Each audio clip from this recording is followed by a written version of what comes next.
If you're a fragrance connoisseur like me, then you probably know about all the classic scents. You probably even started with one of these as your first fragrance ever.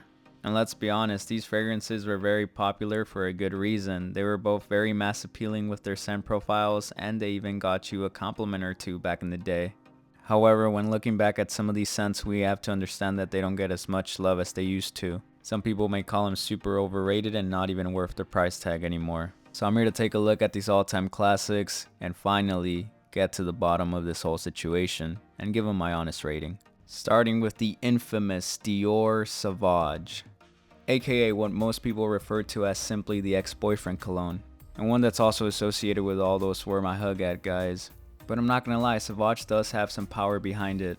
It has a significant amount of ambroxan that'll give you both great longevity and sillage. All of this while keeping a fresh and clean profile with a touch of pepper. It really was the pioneer to all of the popular blue fragrances we love today. But of course everyone complains because it's basic and everybody wears it. So unfortunately the main thing holding this one back is its own success, I guess. That being said, Savage will lay our baseline at a solid 7 out of 10. Next we have the internet's most hated fragrance, Creed Aventus. Another one that everyone and their mother has tried at some point. And this one was so popular that every brand tried to recreate the masterpiece that it was. Because yes, Creed Aventus is still very likable and it will get you compliments. It is perfectly versatile with a combination of citrus and smokiness in the background. So solely as a scent profile, Creed Aventus is one of the best to do it, no doubt. But it has one major flaw, and that is its performance. We can't look past it, especially with that price tag.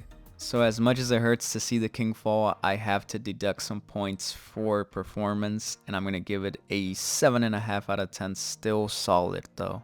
Next we have a teenage classic, Versace Arrows. This one was my signature scent in high school, so it still holds a special place in my heart. Another versatile combination of a minty green apple with some vanilla in the background. One of the best clubbing scents to ever do it in my personal opinion. And for the absolute steal you can find it for nowadays, hear me out. I'm still going to give Arrows a solid 6.5 out of 10. Likeable and definitely above average. Next we have the gentleman's classic, Bleu de Chanel. Now this is the one that I believe is the king of all blue fragrances.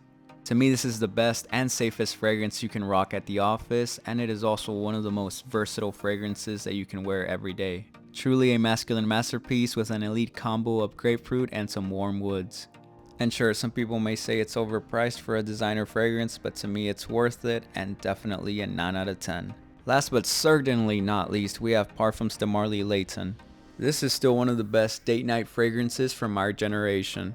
It is a warm apple pie in a bottle with enough freshness to make it versatile for most seasons.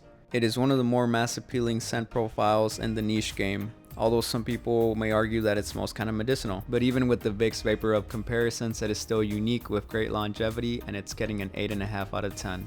There are still so many popular fragrances that I want to cover, so make sure you drop your suggestions in the comment section below. Make sure to leave a like for a part 2. Thank you all for the support. I'll see you all in the next one.